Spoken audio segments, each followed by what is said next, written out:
베타 AI 뉴스레터 팟캐스트 팀입니다. 2025년 6월 첫 번째 주인데요. 이번 주 AI 업계에서도 흥미로운 소식들이 꽤 많았습니다. 지금부터 일부 주간 뉴스를 통해서 중요한 흐름들 저희가 함께 짚어보겠습니다. 첫 소식부터가 좀 놀랍죠? 그 뉴욕 여는 보고서 말인데요. 컴퓨터 공학 전공자 실업률이 미술사 전공자보다 독단이요? 네, 저도 보고 좀 의외였는데요. 컴퓨터공학 졸업생 실업률이 7.5%? 이게 미술사 전공자 3%의 2배가 넘는다는 건데 확실히 눈길을 끕니다. 그렇죠. 스템 분야가 항상 유망할 것 같았는데 말이죠. 근데 또 동시에 주목할 부분은 여전히 컴퓨터공학 졸업생 초봉 중앙값은 8만 달러, 8만 달러로 상당히 높다는 점이에요. 그리고 오히려 블랙록 같은 그런 대형 금융사에서는 역사나 영문학 전공자를 더 찾는다는 이야기도 나오고요. 그러니까 이게 단순히 기술 직군에 대한 수요가 줄었다라기보다는 AI 시대에 요구되는 역량 자체가 좀 변하고 있다 이렇게 봐야 할까요? 기술 전문성에 더해서 뭐랄까 비판적 사고나 창의성 같은 그런 인문학적 소양이 중요해지는 흐름? 네, 정확합니다. 단순히 코딩 능력만 보는 게 아니라 복잡한 문제를 이해하고 새로운 아이디어를 내는 능력, 그러니까 흔히 말하는 소프트 스킬의 가치가 더 부각되는 거죠. 기술이랑 인문학적 통찰력의 결합이 점점 더 중요해지는 시점인 것 같습니다. 그렇군요. 기술의 가능성 이면에 좀 감춰진 현실을 보여주는 다른 사례도 있었잖아요. 빌더.ai 이야기인데요. 와, 여기 거의 유니콘 직전까지 갔던 AI 스타트업이었는데 파산 보호 신청 과정에서 좀 충격적인 사실이 드러났어요. 네, 맞아요. 그 AI가 앱 코드를 다 짜주는 것처럼 홍보를 했는데 실제로는 그게 아니라 인도 개발자들이 AI인 척하면서 수작업을 했다는 내부 고발이 터졌죠. 세상에. 마이크로소프트나 카타르 국부펀드 같은 곳에서도 투자를 받았는데 말이에요. 네, 4억 5천만 달러 이상 투자를 유치했죠. 근데 핵심 대출 기관인 비올라 크레딧이 자금 지원을 딱 중단하면서 결국 운영이 마비되고 파산 위기까지 간 겁니다.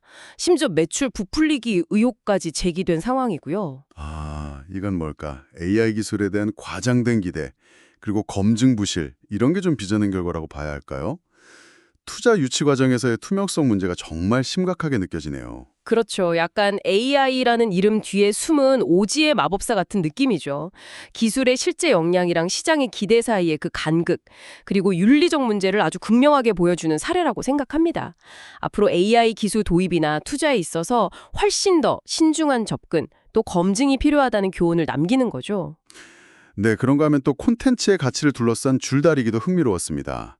뉴욕타임즈 오픈 AI에는 저작권 침해로 소송을 걸었었는데 이번에는 아마존하고는 AI 학습용 콘텐츠 라이센스 계약을 체결했다고요. 네, 상황이 참 아이러니하죠.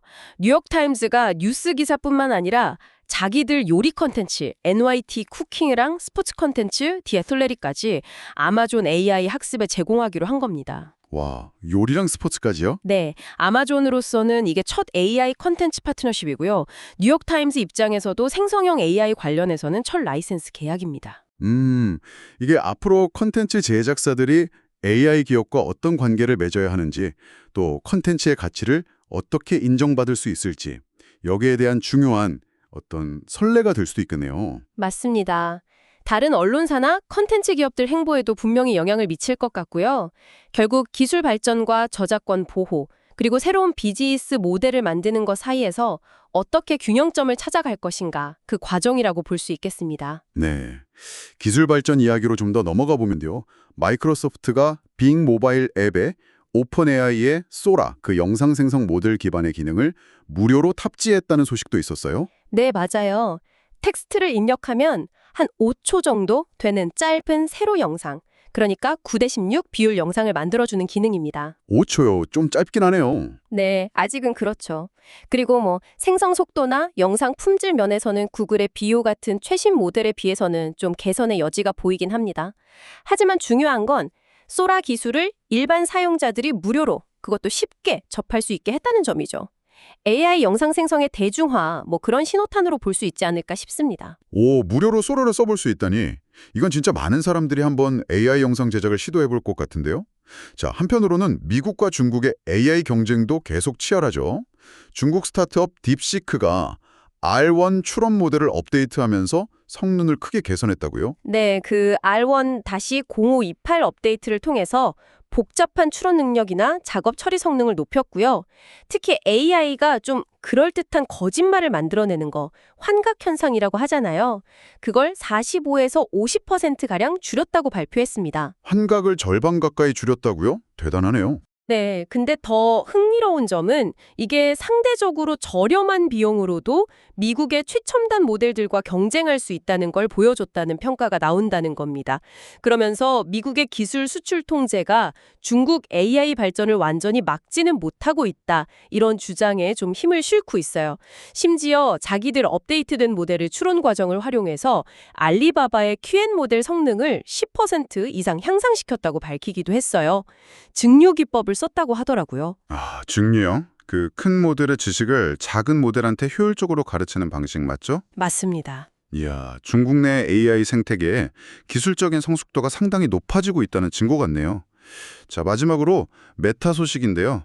광고 제작부터 집행까지 전 과정을 AI로 자동화하겠다, 이런 목표를 내놨다고요. 그렇습니다. 2026년 말까지요.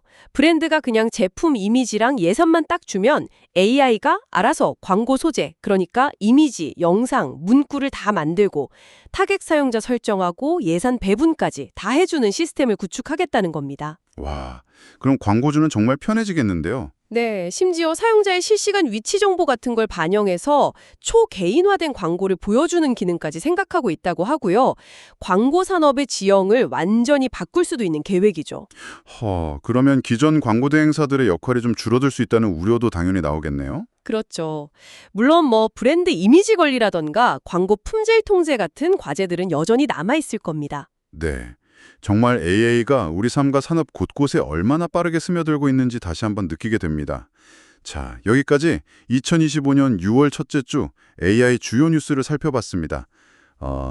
기술의 진보와 함께 저희가 고민해야 할 지점들도 점점 더 많아지는 것 같습니다. 네, 맞습니다.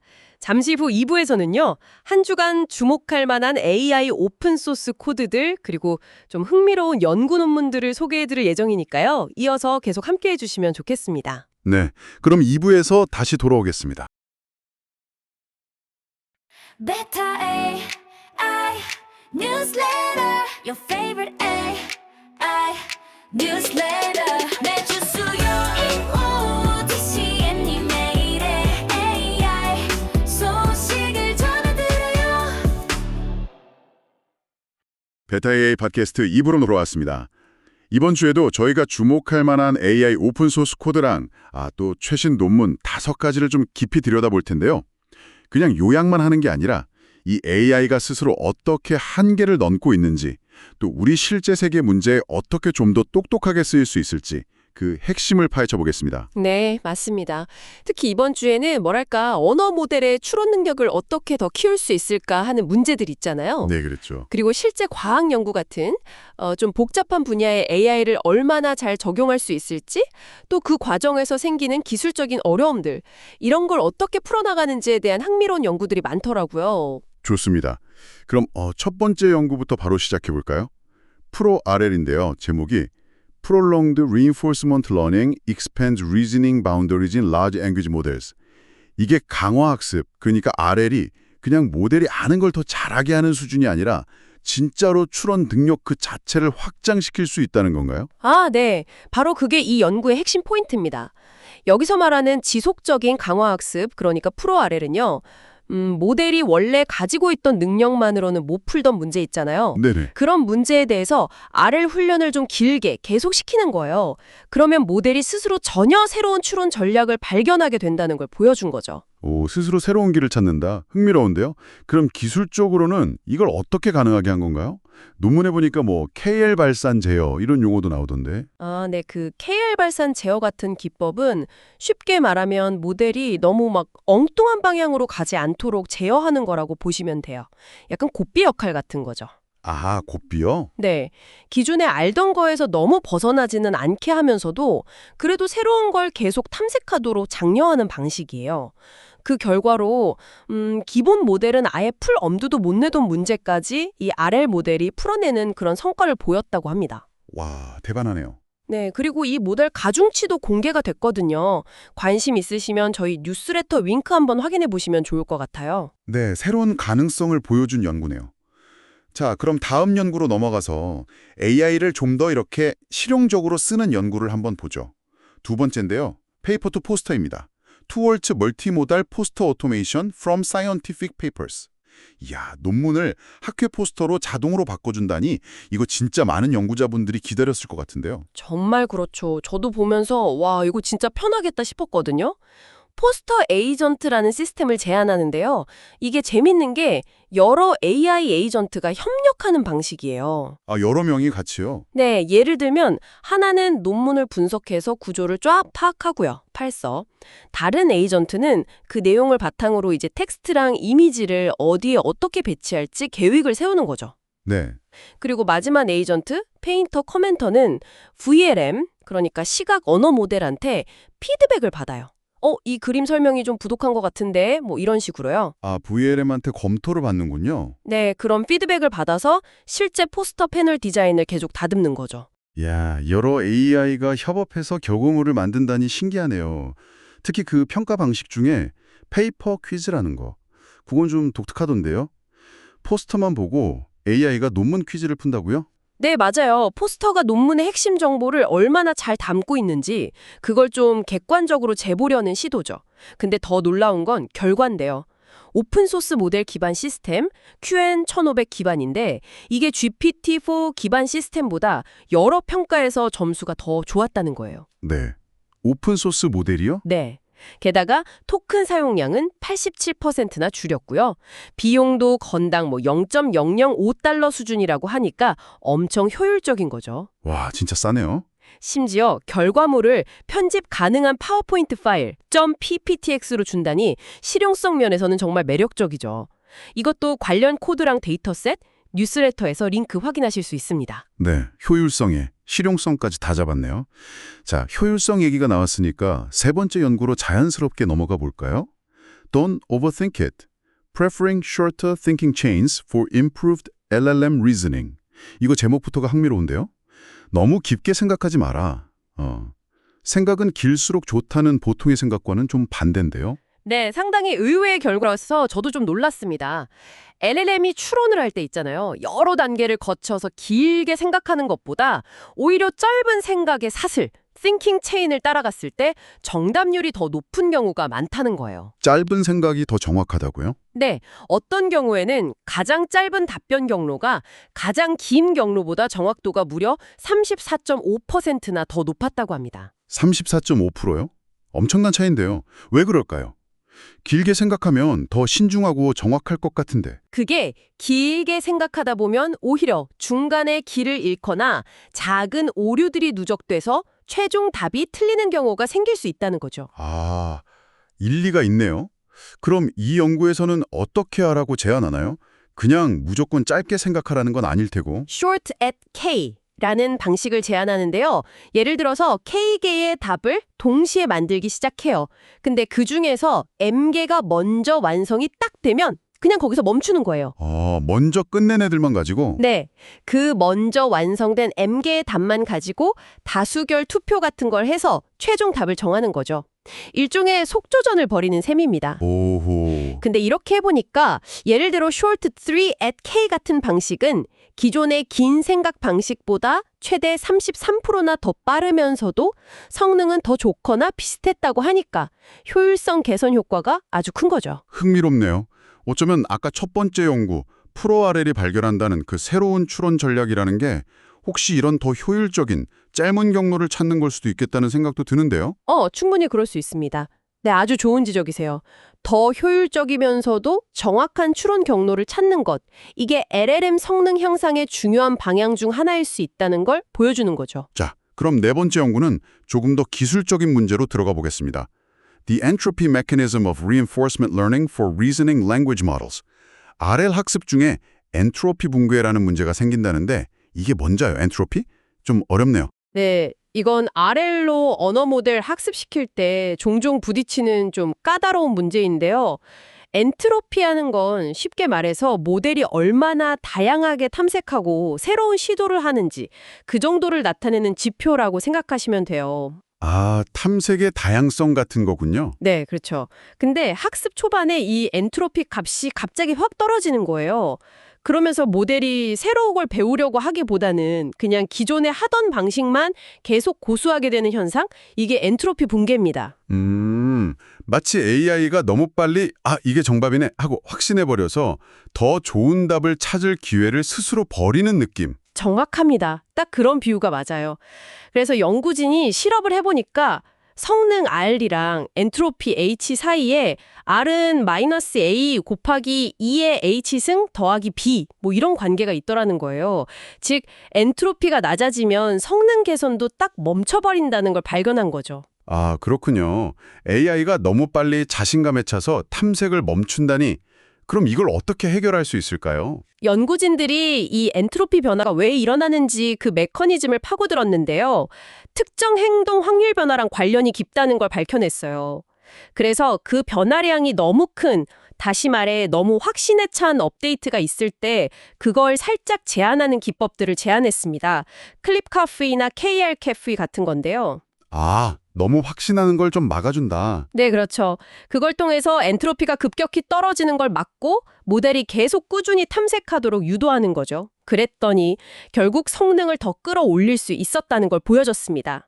네, 근본적인 학습 메커니즘을 파고든 연구군요. 자, 이제 벌써 마지막 5번째 연구입니다.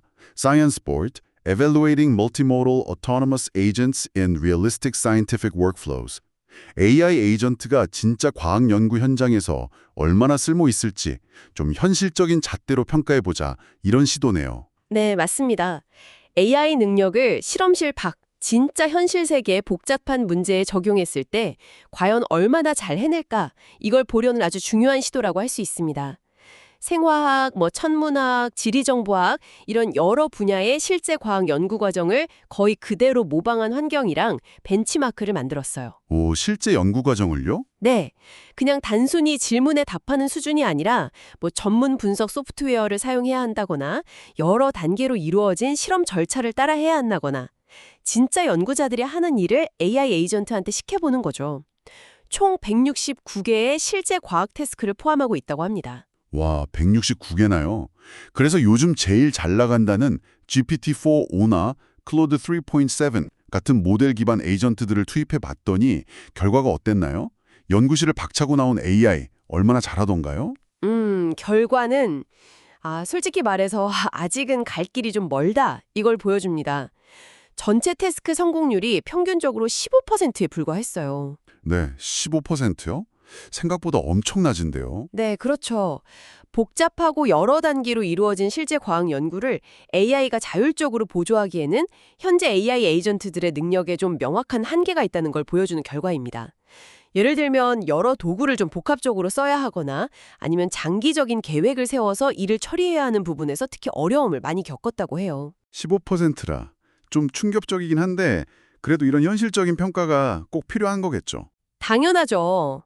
이 연구의 진짜 의미는 현재 기술 수준을 아주 냉정하게 평가하고 또 어떤 부분에서 AI 에이전트가 힘들어하는지를 구체적으로 분석했다는 데 있어요. 그래야 앞으로 우리가 더 유능한 AI 조수를 만들기 위해서 뭘 해야 할지 그 방향을 제대로 잡을 수 있으니까요. 이것도 관련 코드랑 환경, 벤치마크가 전부 공개됐으니까요. 뉴스레터 링크 참고하시면 좋겠습니다. 네, 오늘 살펴본 연구들을 보면 AI의 추론 능력을 정말 근본적으로 확장하려는 노력, 프로 RR도 있었고 또 때로는 생각을 짧게 하는 역발상, 쇼러 체인스도 있었고요. 그렇죠. 실제 연구 현장의 효율을 높이려는 아주 실용적인 시도, 페이퍼 투 포스터도 있었고 또 학습 과정에서 부딪히는 기술적 난제를 해결하려는 깊은 탐구, 엔트로피 메커니즘도 있었네요. 마지막으로 현실 세계에서 진짜 실력이 어떤지 엄격하게 평가하려는 움직임, 사이언스 보드까지 정말 AI 연구의 다양한 최전선을 본 것 같습니다. 맞습니다. 특히 좀 인상 깊었던 건 단순히 어떤 벤치마크 점수를 높이는 데만 집중하는 게 아니라 어떻게 하면 이걸 더 효율적으로 만들 수 있을까? 그리고 실험실 환경이 아니라 실제 세계의 복잡함 속에서 AI가 얼마나 잘 작동하는가? 이런 부분들을 점점 더 중요하게 여기는 흐름이 보인다는 점인 것 같아요. 네, 확실히 그런 것 같네요. 현실적인 성능과 효율성에 대한 고민이 깊어지고 있다는 증거겠죠. 네, 바로 그겁니다. 네, 오늘도 정말 흥미로운 연구들 덕분에 많이 배울 수 있었습니다. 그럼 다음 주 수요일엔 뉴스레터와 팟캐스트로 돌아오겠습니다.